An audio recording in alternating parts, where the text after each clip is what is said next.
The sun shone in through the courthouse window's narrowness, cutting the room into thin bands of golden shade. Cameras clicked impatiently among reporters huddled by the door. The trial of the Brown family, one of them breathed. The demise of the sister wives' empire. Inside the courtroom, Christine sat at the plaintiff's table, her fingers locked together so hard her knuckles showed white. On the other side of the aisle, Kody fidgeted with his tie for the 5th time, faking confidence he did not own. Robin sat behind him, eyes shining, muttering prayers no one could hear. Janelle and Mary remained on opposite sides of the room, both called in as witnesses, both obvious in their discomfort. The judge entered, commanding silence. "This court is now in session," his voice boomed.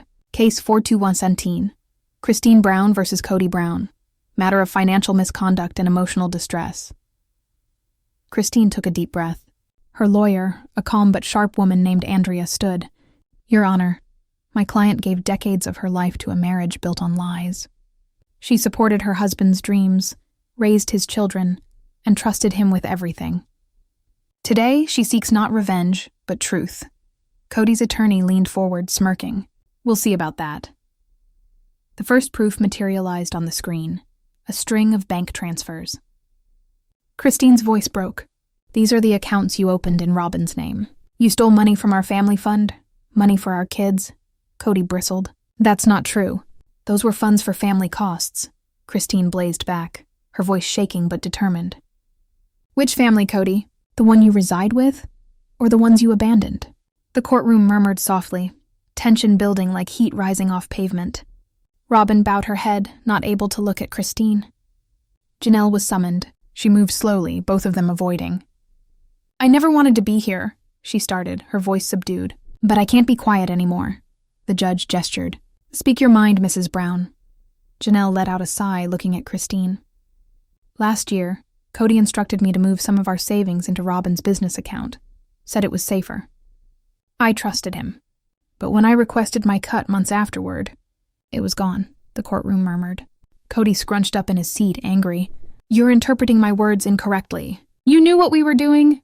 Janelle's serenity snapped. "No, Kody. You led us all to think you were defending the family. But you were defending yourself only." Christine's attorney intervened. "Thank you, Mrs. Brown. No more questions." Kody's attorney stood. "Mrs. Brown, is it not true that you and my client disagreed, personal issues, that could taint your testimony?" Janelle glared at him. "We all had issues, but stealing wasn't one of them." The tension was thick, every eye flicking between Kody and Christine. The story wasn't just about money, it was about betrayal years in the making. During recess, Christine stepped outside for air. The courthouse steps were lined with cameras and whispers. She looked up at the sky, pale blue, indifferent. Robin approached hesitantly. "Christine," Robin murmured, her voice breaking. "You don't understand. Kody was trying to fix things." Christine's jaw clenched. "By keeping money from his wives?" Robin shook her head. "He thought that if he could keep the family business going, maybe we could—" "Don't," Christine interjected softly. "You already made your choice," Robin's eyes welled. "I didn't choose sides. I just couldn't lose him too." Christine looked away. Years of weight pressed down upon her. The dinners, holidays shared, children raised side by side. All lost now. When court reconvened, Kody testified. He fiddled with the microphone, cleared his throat. "I never wanted this to occur. We had an unconventional life, but we based it on love and faith. Perhaps I did things wrong, but I didn't betray anyone." Andrea, Christine's attorney, came forward. "Then tell us about these." She produced printed emails. Messages Kody had written to Robin during the period that money went missing. One line glared in bold, "Keep it quiet until it's all transferred." Kody stiffened. "That's taken out of context." Andrea smiled grimly. "Then please, provide us the context, Lena." The only noise was the soft hum of fluorescent lights overhead. Christine stared at him, her eyes wet with tears. "You made me think we were a family. You promised me we were all equal. But you gave her everything." Kody's mouth quivered. "You left me, Christine. You broke us first." Christine moved her head slowly from side to side. "No, Kody. You broke us the moment you let yourself think that love could be split like money." The courtroom was filled with murmurs, the judge banging his gavel.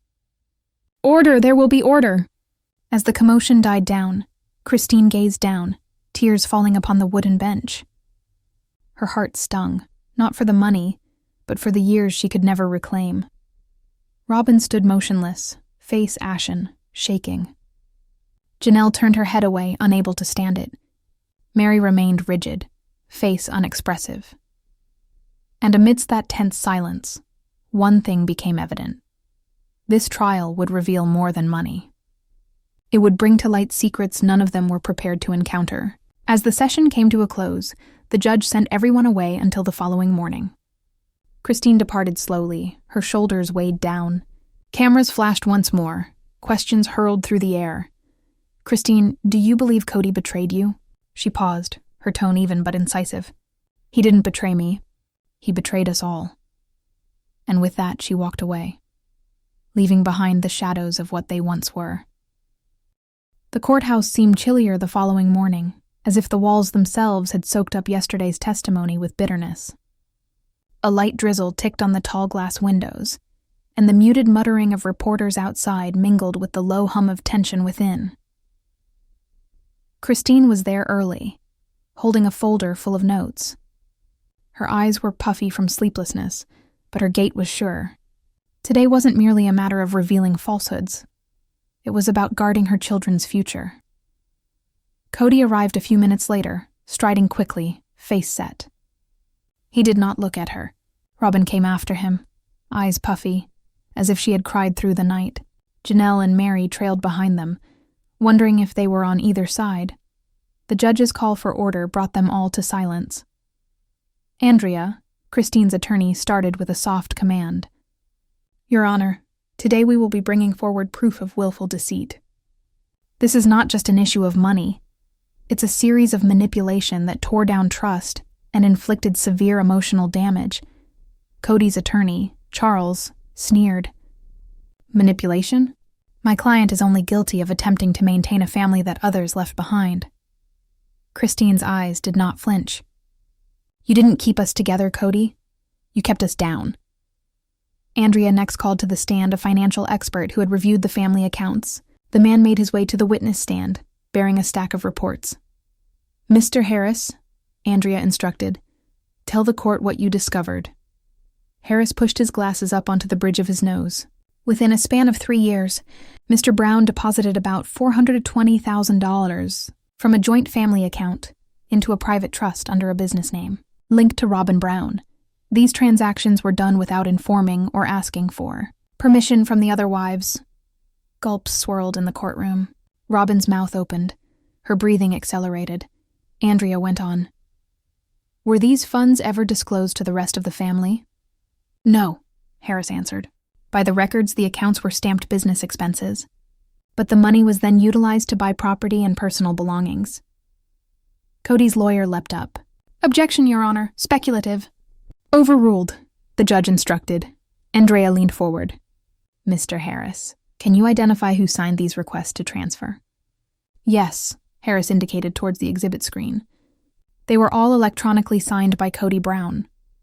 The silence that followed was stifling. Kody balled his fists, jaw clenched. Andrea spoke softly, but her words were painful. "Mr. Brown, you vowed equality for every woman in your family, but the facts demonstrate that you gave one all and nothing to the others." Kody finally spoke, voice shaking. "You don't know what it's like to juggle 4 marriages, 4 houses, 4 lives.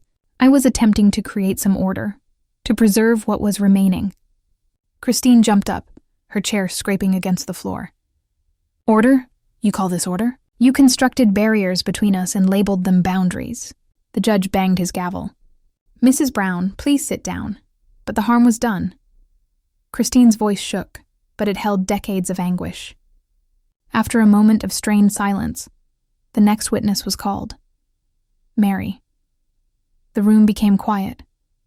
She didn't move right away toward the stand, her eyes flicking toward Kody. There was backstory in that look, years of distance, heartache, and unspoken words. "Mrs. Brown," Andrea said softly, We realize this isn't simple, but please tell the court what you saw. Mary folded her hands. Kody and I haven't been close for years, but I recall the day he informed me Christine was leaving. He claimed she was unstable, that she didn't get the financial part. He made it sound as though she was paranoid. Christine's eyes went wide. She recalled that discussion as well. Mary went on. But a week later, I saw papers on the kitchen table. Transfers, contracts. They weren't for my eyes. When I asked Kody about them, he said they were for Robin's credit, to protect family assets. I didn't bring it up again. Andrea spoke in a calm but sharp tone. Why not? Mary's eyes glistened. Because I was scared. Scared if I asked him questions, he'd kick me out for good. And I was half gone already. Kody's voice broke. Mary, that's not right. She stared at him then, not with fury, but with exhaustion. It is right, Kody. You pushed all of us away, individually. The courtroom fell silent.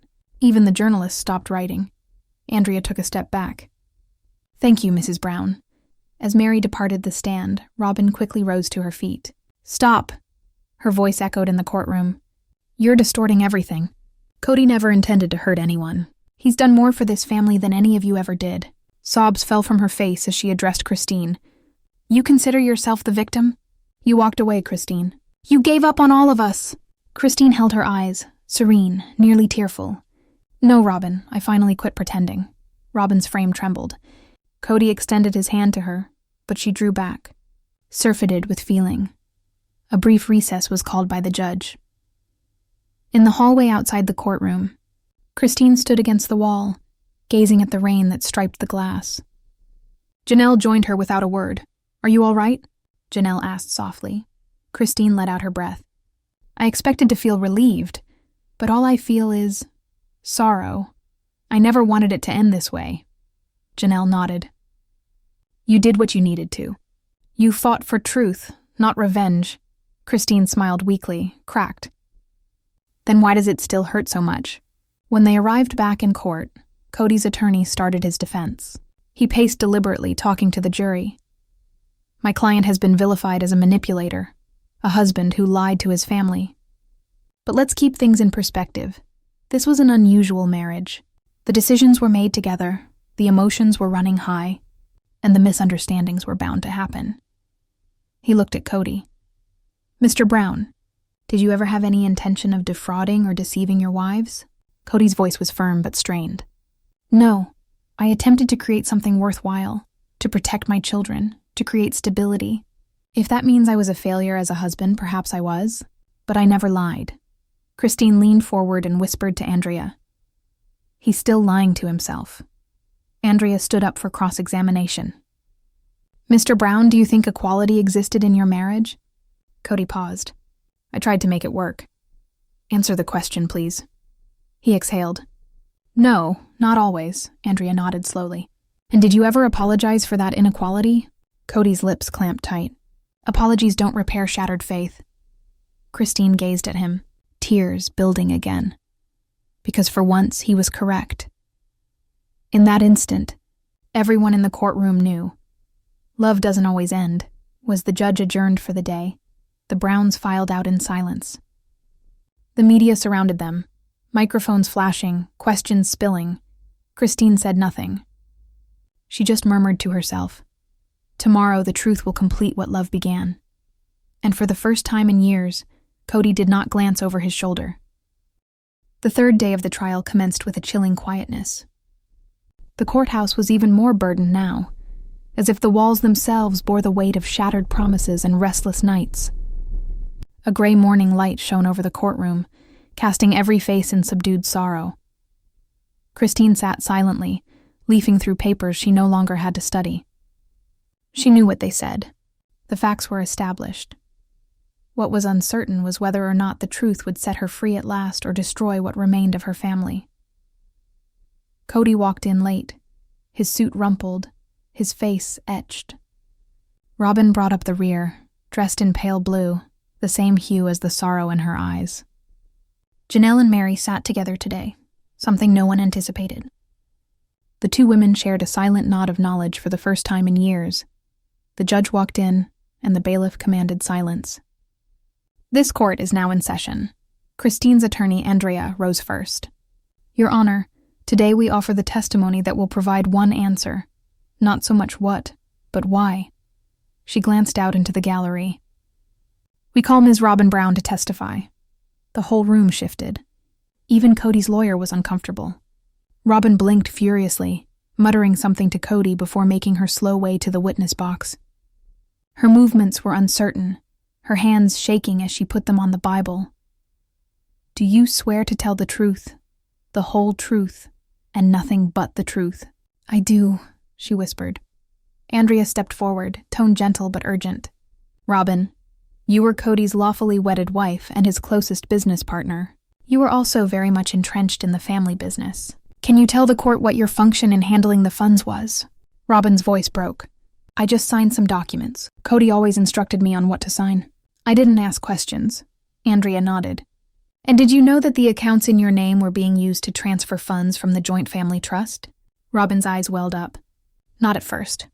I discovered later. After Christine left. Christine's jaw clenched. After I left? She muttered under her breath. Andrea went on. What happened when you discovered? Robin glanced over at Kody, then back at Andrea. He assured me not to worry. He said he'd get it fixed before anyone even knew. I didn't want to think that he had done something wrong. But I did notice those transfers. I questioned him about them, and he said, if they don't trust me now, they never will. A murmur of shock ran through the courtroom. Kody sprang up. That's not what I said. You're distorting everything, Robin. The judge banged his gavel. Mr. Brown, sit down or I'll hold you in contempt. Kody slumped back in his seat, scowling at the ground. Robin's tears now streamed down her face. I loved him. I felt that silence protected our family. But it did the opposite, Andrea nodded. Thank you, Robin. She turned to the judge. No further questions. But Cody's attorney, Charles, had more to say. He stood before Robin, his voice acidic. Mrs. Brown, would you say you are faithful to your husband? Yes, Robin replied weakly. And would you say you've been coerced to testify against him? She shook her head. No, I'm here because I can't live with the guilt anymore. Charles smiled coldly. So after years of sticking with him, you've suddenly determined he's the villain? Convenient, isn't it? Robin glared at him, her eyes burning through the tears. You don't have any idea what it's like to love a person who lies to you and yet makes you believe it's your fault. The courtroom fell silent once more. Christine's throat constricted. She knew those words only too well. The court broke for lunch, but none of them departed. Reporters murmured, pens scribbling furiously.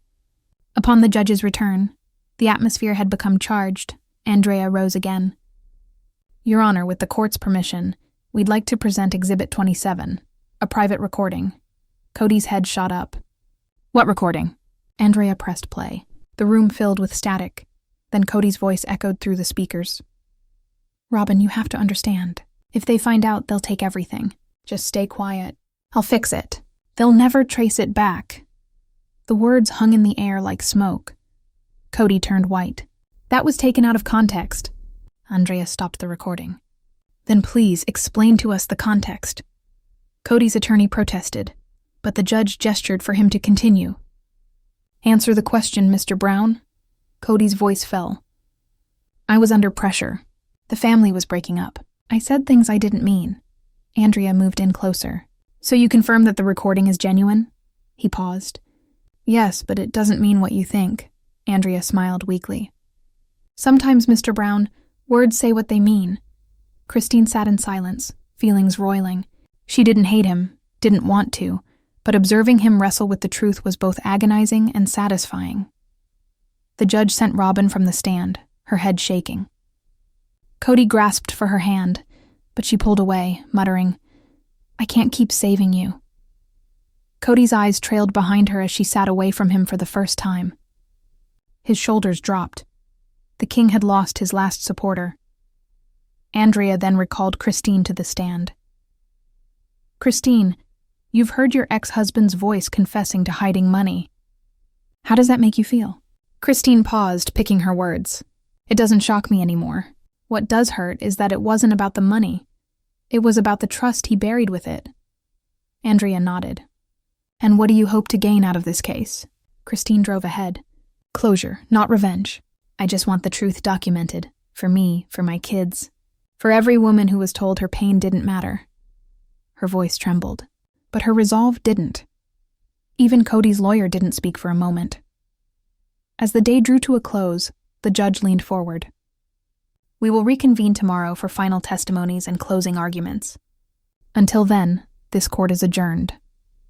The gavel struck, and the sound echoed through the nearly empty room. Kody lingered, staring at Christine. You've turned them all against me, he said quietly. Christine locked eyes with him.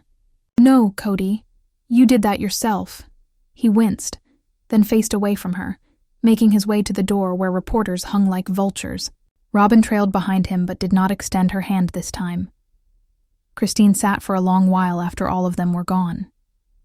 Rain had ceased outside, but thunder rumbled far in the distance, a promise of storms yet to come. She spoke to herself, softly, almost inaudible. Everything changes tomorrow. The fourth day of the trial broke beneath a threatening sky. Clouds floated low across the courthouse, gray and distended with rain, the same as the weight that clung to everyone who was there. The throng that lingered outside had doubled. Reporters, Sister Wives fans, and strangers attracted by the spectacle of a family disintegrating in the public eye. Christine emerged from her vehicle, a whirlwind of resolve and devastation in her eyes. She was aware that today was decisive. Closing arguments were imminent, and Andrea had intimated that something incendiary would be revealed. She took a deep breath before proceeding into the courtroom, her heels resonating down the marble corridor like faraway thunder. Kody was seated already. His back was stiff, his face inscrutable. Robin sat a few seats behind, holding a tissue, her eyes lost.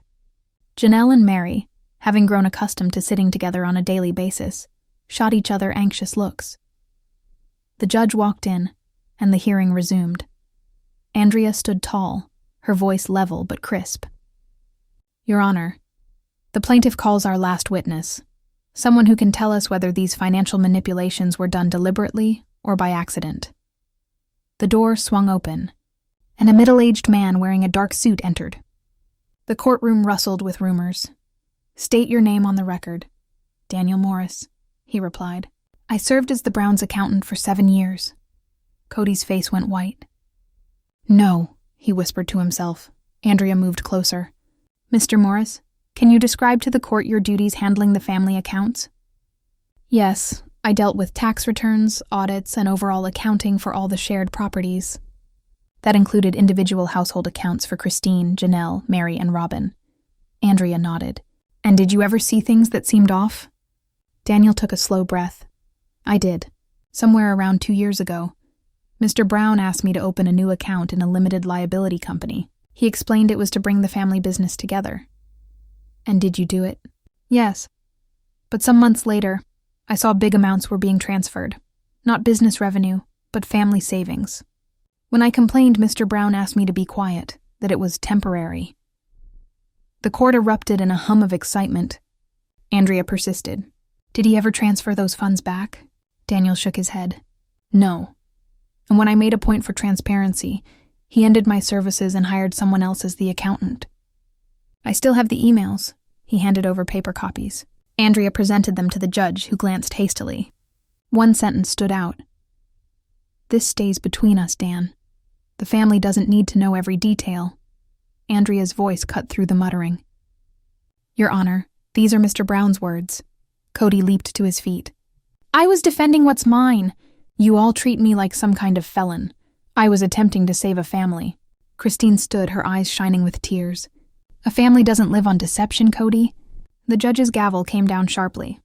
Order! Sit down, both of you. Christine dropped back into her seat, shaking. Kody's shoulders fell, anger giving way to fatigue. Andrea addressed the witness. Mr. Morris, did you ever call anyone else in the family regarding these transactions? Yes, Daniel answered. I attempted to call Janelle. She was the only one who ever inquired about money. But Mr. Brown answered my call and instructed me not to cause panic. I didn't try after that. The gravity of his words hung there. Kody's lawyer strode forward, his voice acid. Mr. Morris, Don't you know that you're violating confidentiality? I do know, Daniel replied curtly. But I also know the distinction between loyalty and complicity. The judge nodded. Let the record indicate the witness is testifying voluntarily. Andrea smiled. No further questions. As court adjourned, Christine went outside. The air was heavy and hot, the smell of rain near. Janelle joined her under the overhang. He's running out of lies. Janelle spoke softly. Christine nodded. He always believed control equaled love. But love doesn't have to be controlled. Janelle gazed at her friend, admiration in her eyes. You're stronger than any of us ever were. Christine smiled weakly. No, Janelle. I just finally stopped being afraid. Within, Kody alone occupied the defense table. Robin moved toward him silently. You should apologize, Kody. Maybe not in court but to us. He glared at her, his expression a tempest of anger and sorrow. You think saying sorry can make this right? No, Robin breathed softly, but silence destroyed it. Kody turned away. The fourth day of the trial dawned under a brooding sky. Clouds hung low over the courthouse, gray and swollen with rain, mirroring the heaviness that clung to everyone inside. The crowd outside had doubled. Reporters, fans of Sister Wives, and strangers drawn by the drama of a family falling apart in public. Christine emerged from her car, a tempest of passion and heartache in her eyes. She understood today was crucial. Closing arguments were imminent, and Andrea had promised something explosive would break. She breathed slowly as she entered the courtroom, her heels clattering down the marble corridor like thunder in the distance. Kody was already seated. His back was stiff, his expression impassive. Robin sat several rows in the back, holding a tissue, appearing lost. Janelle and Mary, now sitting together on a daily basis, shared anxious glances. The judge came in, and the proceedings started. Andrea stood straight, her tone steady but biting. Your Honor, the plaintiff calls our last witness, one who can tell us if these financial maneuvers were deliberate or by mistake. The door opened, and a man in his middle age, dressed in a black suit, entered. The courtroom hummed with murmurs. Please provide your name for the record. Daniel Morris, he replied. I was accountant to the Browns for 7 years. Kody's face went white. No, he grumbled softly. Andrea walked up. Mr. Morris, can you describe the work of keeping the family's books? Yes, I prepared tax returns, audits, and general accounting for the entire combined properties. That included individual household accounts for Christine, Janelle, Mary, and Robin. Andrea nodded. And did you ever see discrepancies? Daniel sighed. I did. Approximately 2 years ago, I was requested by Mr. Brown to establish a new account under a limited liability company. He indicated that it was to organize the family business. And did you comply? Yes. But a few months later, I discovered big amounts were being shifted. Not business earnings, but family savings. When I complained, Mr. Brown instructed me to remain quiet, that it was temporary. The courtroom was abuzz. Andrea continued. Did he ever shift those funds back? Daniel shook his head. No, and when I demanded openness, he ended my contract and hired another accountant. I still possess the emails. He handed over copies printed out. Andrea displayed them to the judge, who read hastily. One sentence jumped out. This remains between us, Dan. The family doesn't need to be aware of every detail. Andrea's voice sliced through murmurs. Your Honor, these are Mr. Brown's words. Kody stood up abruptly. I was defending what belongs to me. You treat me like I'm some kind of crook. I was trying to save a family's lives. Christine stood, tears shining in her eyes. A family doesn't live on deceptions, Kody. And at that moment, all the buried feelings in that courtroom came raging to the surface. The gavel came down hard. Order! Sit down, the both of you. Christine leaned back, shaking. Kody's shoulders hunched, anger dissipating into fatigue. Andrea addressed the witness. Mr. Morris, did you ever call anyone else in the family regarding these transactions? Yes, Daniel said. I attempted to call Janelle. She was the only one who ever inquired about the money. But Mr. Brown answered and instructed me not to create panic. After that, I desisted. The heaviness of his words was palpable in the air. Kody's attorney moved forward, his words sharp. Mr. Morris, Don't you know that you are violating confidentiality? I do know, Daniel insisted. But I also know how to distinguish between loyalty and collusion. The judge nodded. Let the record reflect the witness is testifying voluntarily. Andrea smiled very slightly. No further questions. Sentimentally, it seemed like the walls of Kody's defense were finally cracking, one truth at a time. When court adjourned, Christine strolled outside. The air was heavy and damp, the smell of rain on the horizon. Janelle joined her by the awning. He's running out of lies, Janelle whispered. Christine nodded. He always believed that control equaled love. But love doesn't have to be controlled. Janelle gazed at her friend, awe on her face. You're braver than any of us ever were. Christine smiled weakly. No, Janelle, I just finally stopped being scared. In the courtroom, Kody sat alone at the defense table. Robin went over to him quietly. You need to apologize, Kody. Maybe not in court, but to us. He glared at her, his expression a maelstrom of rage and grief. You think an apology is going to make this better? No, Robin whispered. But silence was what shattered it. Kody averted his face. Sometimes, the truth hurts less than the silence it conceals. When the court was convened again by the judge, Andrea called her last item of evidence, a video deposition by Christine's daughter. Mykelti'd on camera, Mykelti seemed tranquil, lounging in her living room. My dad always told us he wanted fairness, but we knew who was more important growing up. Mom held everything together, the house, the children, the feelings. Dad wanted control. When she left, he didn't fight for us. He fought for his pride. Kody's eyes welled up. For an instant, the self-righteous patriarch vanished, and in his place stood a father confronted with what his children saw in him. Andrea faced the judge. This was never about money. It's about the price of dishonesty in a family founded on faith and equality, two qualities that can't reign alongside lies.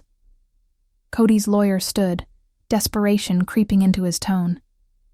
Your Honor, my client admits mistakes but denies intentional fraud. He was overwhelmed, not malicious. We'll prove tomorrow that his intent was never criminal. The judge nodded. We'll hear closing arguments tomorrow. Court adjourned. The gavel struck again, final and echoing. As the crowd began to leave, Christine gathered her papers slowly. Kody approached her for the first time in days. Christine, he whispered softly, I know you loathe me, but I never intended to harm you. She did not glance in his direction. You did not intend to, Kody, but you did. And that makes it all the worse.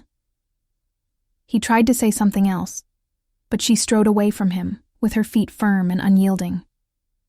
Robin lingered behind, tears streaming freely. She whispered to Kody, Maybe losing her was the only way you'd ever see who you've become. He said nothing. The cameras flashed again, but his face, once so sure, so commanding, was now hollow, shadowed by regret. Outside, thunder finally released. Rain poured in sheets down over courthouse steps. Christine stood under it, allowing the cold to soak her through. For the first time in years, the rain did not feel punitive. It felt cleansing. As she turned to go, Andrea fell into step beside her. Tomorrow's the end, the lawyer said softly. Are you ready? Christine nodded, her gaze unflinching. I was prepared the second I became not his wife, but myself. And so she strode toward the gray horizon, the courthouse receding from her behind it, not as a venue of judgment, but as where she at last took back her truth. The last day of trial dawned with an unsettling quiet. The courthouse was subdued, but the crowd outside swelled larger than ever before. Cameras stood at the entrance, flashes firing as Christine Brown exited her car. The wind was crisp now, the storm had blown by, but its smell remained in the air, like something left undone. She entered without hesitation, her attorney Andrea by her side. Today would determine everything, not only the verdict, but whether she'd be a free woman. On the inside of the courtroom, Kody Brown sat at the defense table. His face was pale, his posture defeated. Gone was the proud patriarch who once ruled a family of 4 wives and 18 children. He seemed smaller somehow, like the truth had peeled away the armor he'd worn for decades. Robin sat in back of him, her eyes puffy from tears. Mary and Janelle sat across the aisle with Christine, together now, at least in resolute silence. When the judge entered the room, the courtroom stood. The air was charged with so much tension that it seemed to pulse. "This court will hear closing arguments," the judge said. Andrea rose first. Her voice was firm and measured, each word falling like a gentle hammer. "Your Honor, this case was never one of revenge. It's one of accountability. My client, Christine Brown, gave 30 years of her life to a man who said he would give her equality, love, and partnership, but used that trust to manipulate her emotionally and financially." She paused, allowing her words to fall heavy. "We've heard from witnesses, seen the documents, and watched as patterns of deceit unfolded. What matters here is not the money that was hidden, but the message that was sent, that one person's control can erase the dignity of another. That belief has no place in a family built on faith or in the eyes of the law." Andrea faced Christine. "My client doesn't wish to ruin her ex-husband. She just wishes the truth to be acknowledged, because then she and her children can finally move on." The room was still, other than the scratching of reporters' pens. Andrea's voice was less stern. "Your Honor, we request full restitution and an official admission of fault. Not only for Christine, but for all who've ever been told their hurt was hype." She sat down slowly. Then Kody's attorney stood. He smoothed his tie, his voice less assertive than before. "Your Honor, Mr. Brown admits bad judgment. He's a man who lived under enormous pressure, juggling several homes, financial devastation, and emotional duress. But he's no criminal. He didn't steal. He fought to keep his family from imploding." He pointed toward Kody. "He acted in fear, not greed. Fear of losing his family, his faith, his meaning." Kody's attorney addressed Christine. Even she knows that inside. Christine remained still. Her face was serene, unyielding. The defense rested. The judge sat back in his seat, hands clasped. "I will take a brief recess prior to rendering my decision. Court will resume in 30 minutes. The suspense eased a little," individuals murmured. Reporters dashed out to broadcast live updates. Christine remained in her seat, gazing at the vacant space where life used to be. The marriage, the family, the religion. Janelle sat forward. "Whatever the outcome," she whispered, "you already won." Christine smiled weakly. "I want peace, Janelle. For the first time, just peace." When the judge came back, the courtroom fell silent once more. "Please stand," the bailiff stated. Everyone stood up. The voice of the judge was stern, close to tired. "Having considered all testimony, evidence, and witness statements, this court finds that Mr. Brown had willful negligence in hiding financial resources that belonged to the family jointly. Although the court does not find evidence enough to establish criminal intent, the actions clearly breach trust." He turned to Christine. "Mrs. Brown, your request for monetary damages is accepted.